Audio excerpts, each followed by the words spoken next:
Hello and welcome everybody to New Earth Consciousness. I'm here with Robyn McTague, and she is a conflict transformation specialist, and our website is alifeofchoice.ca. Robyn, thank you so much for being here. I'm excited to dive into, yeah, talking about your work. When you and I met, well, I guess before we're going to go into the Enneagram stuff because I know very little about it. I know generally what it is, that it's a way of understanding personality and ways of being. But you you had a big transformation for yourself personally when you went through a bout of breast cancer, and that really kind of, as cancer often does, really just radically shifts your perspective on life. And maybe share with us what that journey was like and where you were before and then where you found yourself after. Sure, thank you. Yes, I had come from a very dysfunctional family, sexual abuse, rageaholic dad, mom who was suicidal. First time I remember, I was 4 years old. So life wasn't very stable for me. And I lived with other families. My mom and I had left my dad and brother behind. And so all this conflict that had been in my life. And somehow I managed to kind of stay steady in taking care of myself, even though it wasn't necessarily the healthiest way, and stuffed a lot of my emotions down. And that's what I saw, right? My mom was the victim and she couldn't express anything herself. And then my dad would rage. So that was my kind of view of life. And I just kind of put one foot in front of the other as kind of survival mode and did the typical things, even though I trained in psychology, married someone who had the same energetic pattern. And so even though they weren't a drinker like my dad, they had that same energy of not dealing with anger and then would have the blow ups. Hmm. So I ended up getting out of that marriage finally, which was really tough at the time. I had a really hard time kind of standing for myself. And then I just kind of carried on, and it was really interesting how it came about because I was kind of tapping into that intuition in a deeper way. I'd had some kind of bits and pieces growing up, but not that kind of full kind of spiritual knowledge and tapping into that. And for me, about 6 months before I was diagnosed, I kept hearing something big in your life is going to change. And then something would happen, and no, that's not it until that diagnosis. Yeah. And it just really opened me up to the parts I'd shut down and that place of really dealing with my emotions that had been really pushed and disregarded. And so a lot of that emotional healing came up. Mhm. During the cancer treatment process, yeah. Yes, I talk about being on my sofa for 6 months, kind of on my own with no sensory input because I just would sit there and kind of go deep. That fear came up that a lot of us have at first that I'll never get through to the other end. Yeah. And I just kind of gradually, I was able to tap into something that helped me feel safe, that I didn't quite know what it was. But I was able finally to cry about, all these things and my loss of really childhood because there was no fun in my life. I didn't get to play and have fun. It was more, how do I survive? Yeah. Yeah. It's yeah, it's interesting how I think they say that cancer is um, they, whoever they is, I guess, it's like, I guess I hear that cancer tends to manifest more often in people who um, don't feel it's safe to express their emotions and then it gets trapped inside. That's kind of what I remember my one of my mentors in when I was studying for my Waldorf teaching certification. She was an anthroposophist, and she had actually gone through cancer herself, um, and how people who tend to either swallow the anger or not show fear, or or whatever, sadness and all of that, can tend to develop that if there's stuffings. And I know that for my mother that was very much the case. As you were talking, I was thinking about her journey and how yeah, same similar thing. Not that her mother was very cold. There was no warmth, no warmth in the family. It was always just do your chores and don't be what is it, that typical saying, be seen but not heard, and all of that. And then when she married my father had major anger issues. And yeah, it's just so interesting how the patterns get Absolutely. passed down. So Yeah, and yeah. um, yeah, just to finish with that, it's like if you are familiar with Louise Hay, and Mm, she'll actually talk about body parts, and of course the breast is the nurturing. And so that's what I had to do is to learn to do that for myself because I didn't have that growing up. yeah, yeah. And so as you came out of that, you got through it, you survived. What happened then? So I was attempting to get back to work. I worked in a large organization and a lot of stress. And it was going back into the workplace. I was so sensitive because I'd gone so deep and very sensory deprived in some ways, but also that quiet and that stillness that I was able to tap in. And I was really afraid I wouldn't be able to go back to work. And I also um, couldn't remember how to do my job like I had. Oh wow. Like it was such a shock to me. It's like because I relied on my intellect so much and I'd done all this training and I did had a fairly high level job and it's like how could I not know how to do my job?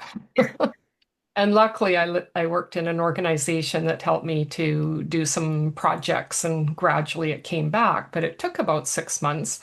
And what happened, I was at a wine, cheese, and tarot card reading party, and a woman said, Oh, I took this class where you get energy shields. And it was like, I'm in the next week. It was just something in me that knew that was the place for me.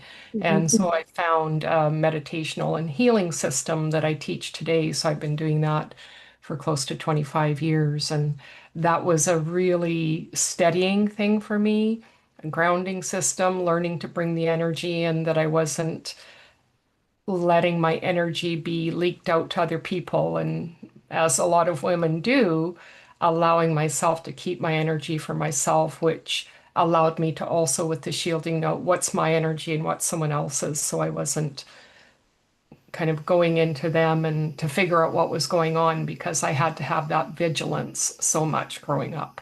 Yeah, yeah. So through that, I started to get more confident in myself and gradually worked and did a bunch of different jobs and did some additional training. I did the conflict resolution and certification and a few other things and really enjoyed that and liked moving around. And then to my advantage, I started at a fairly younger age. So years of service and my age, I got to leave fairly early. So it was like I've come to that point where I think I've done all I can in this organization. I'm now ready to go out and help people in a different way. Hmm. Yeah. And so at what point so the Enneagram, tell us about that. So share with the audience what it is exactly, for those that don't know. And yeah, maybe kind of go over the types and how it helps people. Sure. Yeah, for me, what happened, I had met someone who does a motivational map process, so I learned that, and it was so accurate, and it's partly based on the Enneagram, and I'd kind of heard about it, but didn't really pursue it until I did that training, which gets to our what energizes us, our motivation. And so the Enneagram is a psycho-spiritual tool So what's beautiful about it, if people are spiritual, you can use it on that level. If it's just more the personality and helping me to be with people in a different way and with myself, you can use it that way. You don't have to have a certain way of looking at life. And so it's very flexible in how you use it for your personal growth and how you work with other people. So it gives us 9 styles, and we need all of them in the world. It's this place of looking at different ways that we come into the world. We have a certain disposition, and then through our environment, it comes out, in different skewed ways. Mhm. And each of the types has kind of a different way of having that world view, that world map of how they see the world, the blind spots, and what they focus on. And so, what happens when we can move beyond that, we get to see, oh, there's all these beautiful 9 types, and I can use all this information for me, and I can open up my perspective to using more of that, plus understanding other people. Mhm. What happens is we build these defense mechanisms, and so we can make judgments about ourselves. And when we start to do this work, that strong inner critic and different ways that we judge ourselves comes up. So it's really about learning kindness and compassion as we begin this work to be able to say, I see that, right? Our ego wants to protect us, and how can I relax that to look deeper within me? Because the Enneagram is really about getting out of that box of personality to that deeper part of us beneath it.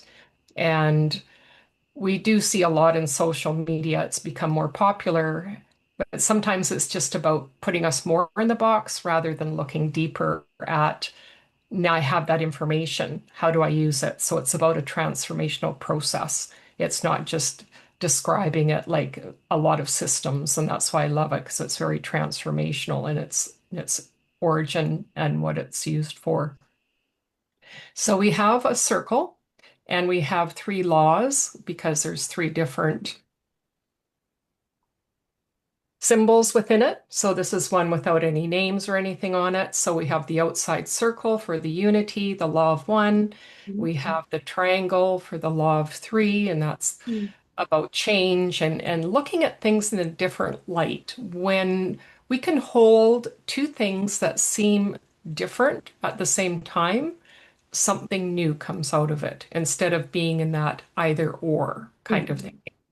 Mhm. So for me, in my type, very much about um, anxiety and fear and doing the right thing in different ways. So can I kind of hold, yeah, I want to do the right thing. I want to um, do this particular thing, but then something over here is like calling me away from that or creating a potential conflict. So, how can I hold that potential conflict and see what new comes out of that?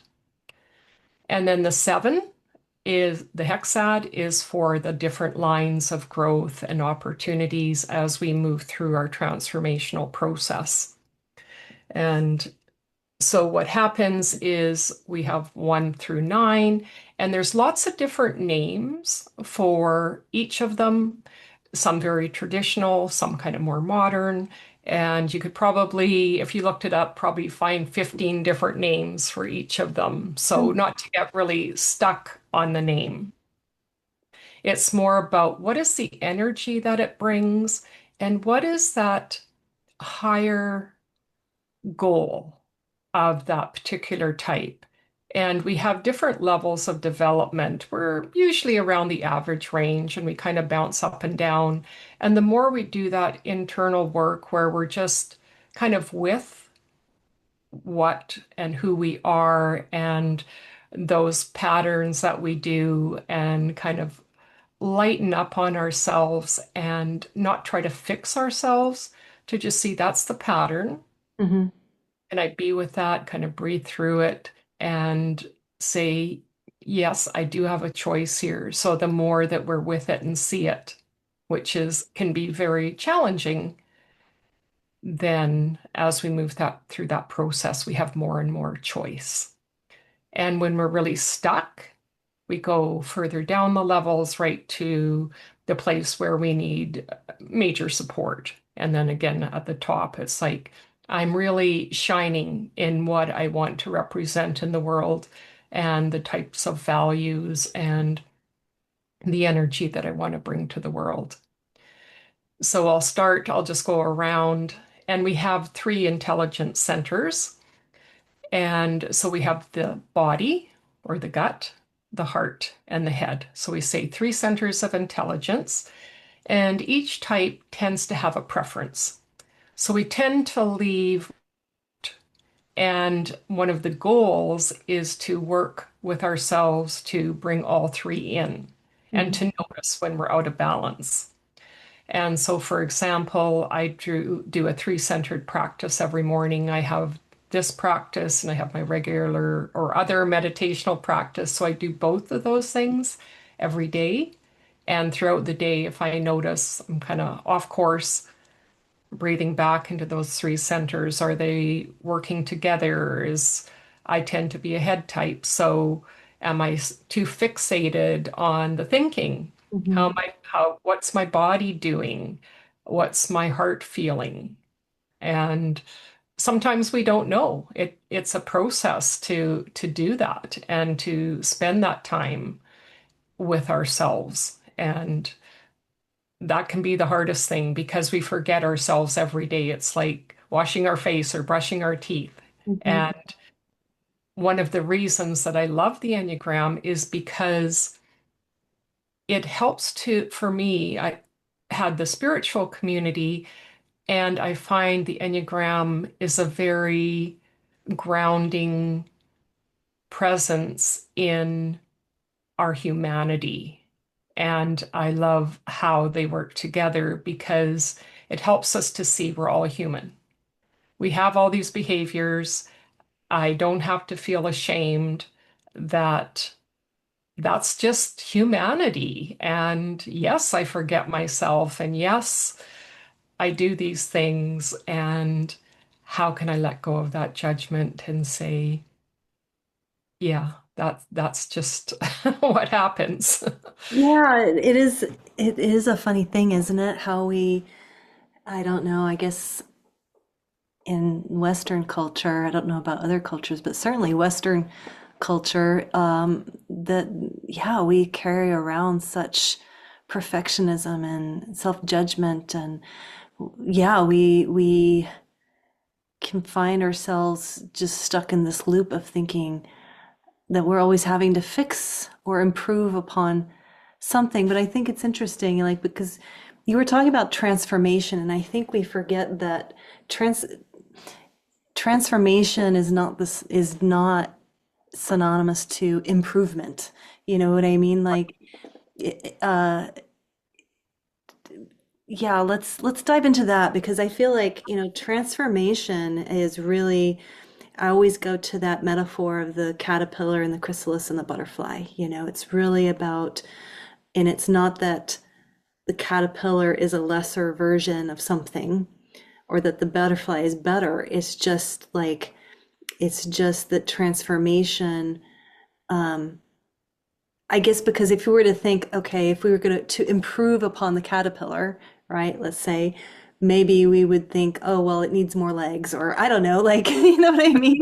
Yeah. Like it, it's not that it necessarily makes it any better, but yeah, like it seems to me that what you're pointing to, this transformation, does it have to do with, shadow work or um, looking at our weaknesses and embracing them and having them transmute into something that ultimately serves, or how do you see it? All of the above. And for me, that's why, like, we can describe something, but what does it actually do for us? To me, this is what the transformation process is. Yes, we can describe it, but how do I use it? How do I embody it to then shift something in my life? So it doesn't have to be this big, huge thing. And I think that's another thing that we kind of think about. I see people in the meditational world, for example, and even in the Enneagram world, and it's like you have this big aha and this kind of spiritual experience. And then it's like you're grasping for it all the time, Yeah. but nothing is ever going to be the same. So that transformation is being okay, like you said, with what is here now. And so by that, what sounds simple, but is so difficult for us to be present to what's going on, to say, this is it. And then that transforms as we move through it. I can be present with myself. I can be present with you. And that's where the transformation occurs. Instead of fighting something, instead of grasping, I'm with what's here within me and within you, and knowing that relational field is all of us. So I'm not feeling separate. I'm not feeling like I have to change something. I can have a vocation, I can have something I want to do, but it's from a different place than wanting to please someone else or to have it look a certain way. So it's that personal growth of becoming more of ourselves and that deeper and deeper level to that place of this is who I am. I can be solid in knowing no matter what I do, I'm okay because that's me and I can love myself for who I am and I don't have to fix it or do something to change it. Yeah. Yeah. And I'm curious, the Enneagram, the way that you figure your type, is it through a list of questions or is it involving your birthday or is it like, you know what I mean, like human design or gene keys or something? How is it determined to know what your type It is? is the best way is an interview process. Mm, There are some assessments out there, but that's a starting point. Personally, I do any free ones that come up. I've never been able to find one that has specifically found my type. interesting. So I have done one that is only for practitioners that I use. That is an online assessment.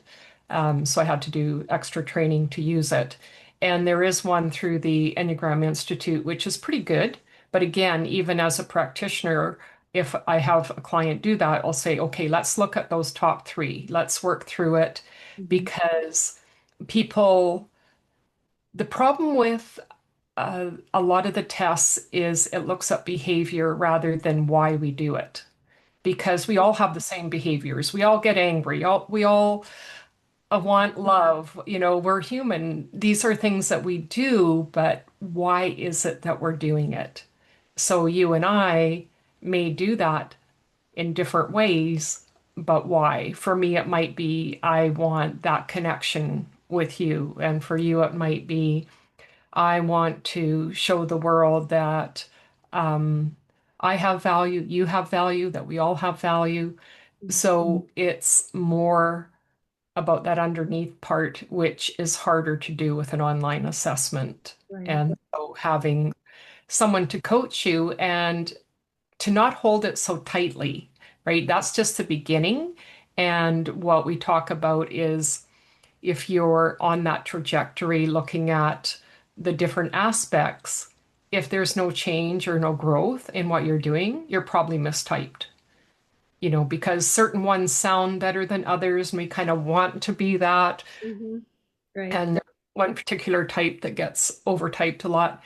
So, because our ego gets in there, right? And it's like, yeah, that would be real nice to be. Yeah. So, just allowing ourselves to be honest with ourselves because to me that's what part of it is. And has there been any help in your growth or not? Right. And for some, it's just a matter of working through things like coming to workshops, doing things, and figuring it out on their own. There's kind of two philosophies. One is you never tell people, and other ones where you help guide people. So for some practitioners, it's like work through that. You can get coaching and different things to help you and help you to see certain things. and the coach with the Enneagram kind of framework can see kind of where some of the sticking points are, for example, and then ask questions around that so that you come up with that yourself in some ways. And then so it's more of a guidance towards what you feel because it's never about us telling you, it's more of a dialogue to say, does this fit for you or not? So Right. it's not so hard and fast like your birth date or anything like that. I see. And so, would you say it's a very much a contemplative path, embracing the Enneagram, or how does I guess how does one use it to, I mean, I guess it's kind of like being able to see yourself in the mirror, right? Once you understand what your type is and you know these are my strengths, my weaknesses, this is what uh, this is my transformational journey, right?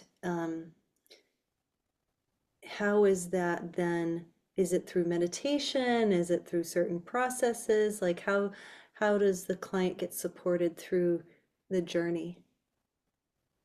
Yes, the three-centered practice, definitely. That's something I recommend everyone do and, do as I say. It's something I do every day that is really important to me to come back to my center and noticing when I loop out of that to back into the head or Mm, whatever your particular preference is.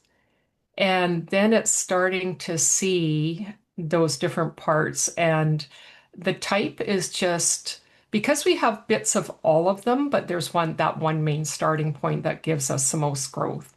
mhm, And the thing is that there are other aspects of the Enneagram. It's not just the type. We have wings, we have growth paths, we have mm, instinctual centers. So there's a lot of depth. And mm, that's one of the other things I love with the Enneagram is just the starting point. It's kind of the tip of the iceberg. And then once you start to notice, because again, we're going to have different flavors of it. And so there could be, there's many, many people at that same type, but they don't always come across the same way because of what they might focus on. So there can be a bunch of different behaviors or ways that I express that. And so it's really about noticing it, being with it, and then seeing what that growth edge is. So, for example, working with my angst. So mhm, that place where and that was really huge for me growing up because I had a lot of it. Had a yeah, lot of fear. And then, safety was always a big issue for me. Ironically, I worked for a safety organization for 32 years. Like when I learned my type, I was like, oh my gosh, that's like how funny interesting. is this, right? Yeah, no accidents. No accidents. And then on the other hand, with the higher parts of the type, I was one of those kids I remember having existential conversations with myself at 12 saying, like, why are some people aware and other people aren't? And my type is around that awareness and wanting connection with people. So, it's all of it. And so, yes, as we can widen our view of it and be more comfortable because it's a place of learning capacity. It's like anything, the more I start to see and relax and not get so triggered by it, because we get triggered by different things. And it's learning to be with those, to see how do I work with myself to relax it. And so that's some of the work with a coach Mhm, area or in a group. And so learning to relax those, to say, yes, I can bring in some other behaviors and systems to help me, along with the grounding and the three-centered practice, some other things to help me to see this is my growth edge, to be more, um, like one for me was to feel safe in a group. Like when I was coming into dealing with the sexual abuse, for example, I thought, how could I talk to people about that? mhm, So when I learned in the Enneagram how to really feel that connection a different way, because I did feel connected to people, but seeing it a different way is not as something negative, but as something that's helpful to see that we're all in this together. And, I did advocacy work for years because I want everyone to be taken care of. We need to support everyone. So seeing it in what I want too. I wanted the support I didn't get and how I over focused on that. So learning to relax it, to say, that's just one thing, right? That's just one part of me. That's not everything. So I don't have to spend Yeah. all my time on this fixation, we call it in the head center, Hmm. to focus on that all the time and get so triggered by places where people are not being treated how I expect them to be treated. Yes, I can do something about it, but it doesn't have to take me out. Yeah. So the three center, I'm really curious about the head, brain, heart, brain, gut, brain. Um, I mean, I feel like our society is obsessed, it seems, with the head. Like when I think about education, just coming from a background as a Waldorf educator, the reason why I was drawn to Waldorf was because it was this much more holistic approach to the child. And in a public school, we're teaching kids to just be in your head, you know, learn how to read. You're five, figure it out, learn how to do math, learn how to do these abstract concepts, and it's it's so it's overwhelming, and it actually causes it comes out later in life as these neuroses essentially, right? Where, as kids we're basically, programmed to like, stay above the neck, and I think even for myself, I find it difficult to drop down into the heart and really feel what's there, especially if as a kid, um, I mean, I was a crier. I remember I cried a lot. I was just a crier. I was a very weepy kid and very sensitive. I was just feeling everything all the time.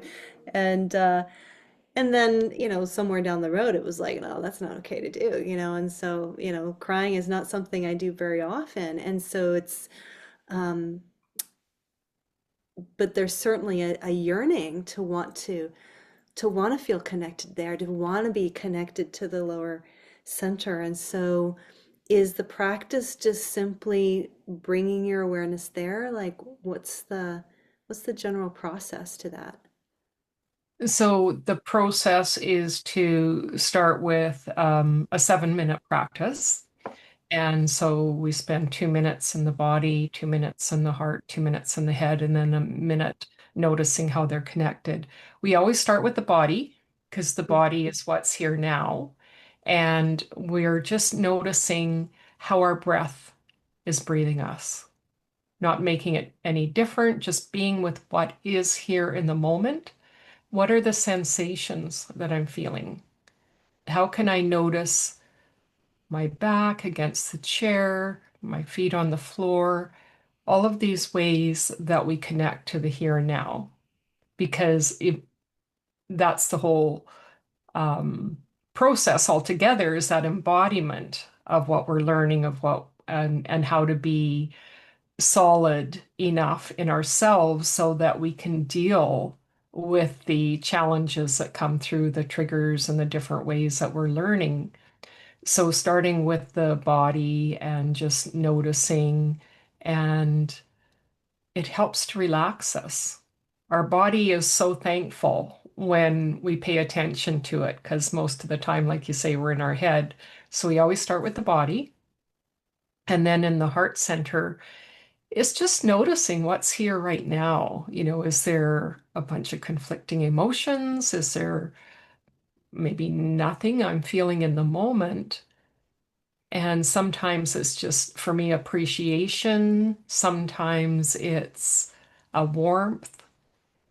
But again, that beginning to allow yourself because so often we're not aware of what we're feeling and to just explore, to be curious. It's always about curiosity to me, and that was my training in conflict resolution to like be curious. And the Yeah. Enneagram really brings that in too. And then once the body and the heart are online, then we go to the head because the head can then relax. Mm, interesting. And we can bring some still point in, we can bring some more spaciousness and start to feel that expansion. One of our teachers talks about the we, me and we, so that connection. And for me, because that really relates to my type, for example, where I want to feel that connection, I just love that because I'm out of the looping thoughts that are so prevalent for us head types often. Mhm. And I'm just feeling that connection and that freedom. I feel the spaciousness in my head. And so there's this way of moving up from the body to the heart to the head to just out to feeling your connection and then just noticing how these three centers are working together and how they support each other and how we make decisions so differently when they're all on board. And because sometimes, we make decisions and we jump in without the thought. And sometimes that's because of an emotional imbalance where I haven't taken the time to figure out how I feel. It's just the head is saying, oh, you should do this because it's going to help me make money or whatever, right? Because someone is suggesting I do this. And Mm. uh, maybe I want to be connected to them or whatever my pattern is. So learning to take that time and really come up from a place of feeling into it, noticing, and Mm. when it all works together, is just a very different process of being present and making decisions. Yeah, being authentic, which I know is, part of the core of your work is helping people find and be in touch with their authentic selves.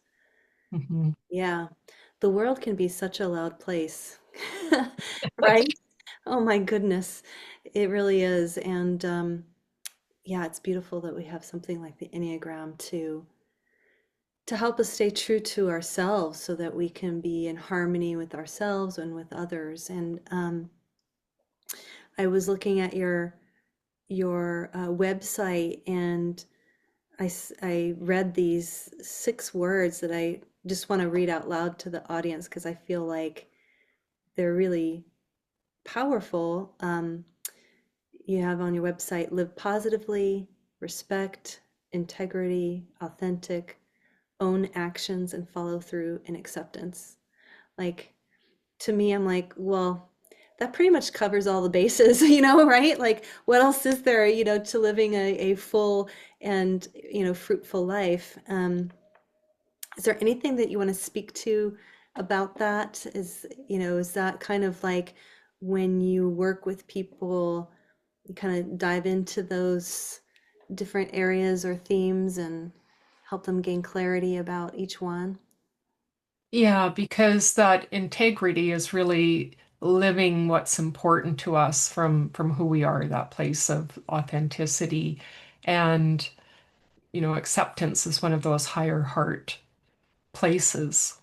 And so really it's about creating that safe place to be and never pushing people beyond where they are, to be with people where they are and moving together through what's important to them. And that was one of the reasons I really loved when I first started with Enneagram coaching as compared to because I trained in psychology and counseling, which was very much this, we're separate and you don't affect me, Right, which is not true. We're people in a relationship. right.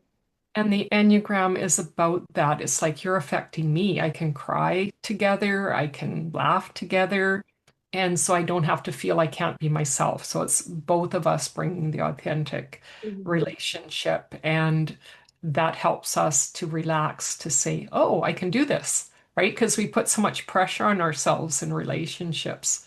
And so when we can come from those places of, yeah, that's really what's true for me, and building that comfort level and going deeper and seeing more. I did train in the Enneagram with the shadow work, and we do some of that as well, depending where people are at, to bring in those parts of selves that have become shadow that we don't want to look at, Mhm. so we can bring them forward and have a dialogue and integrate so they're not running the show in the background in the unconscious, like a lot of our childhood patterns.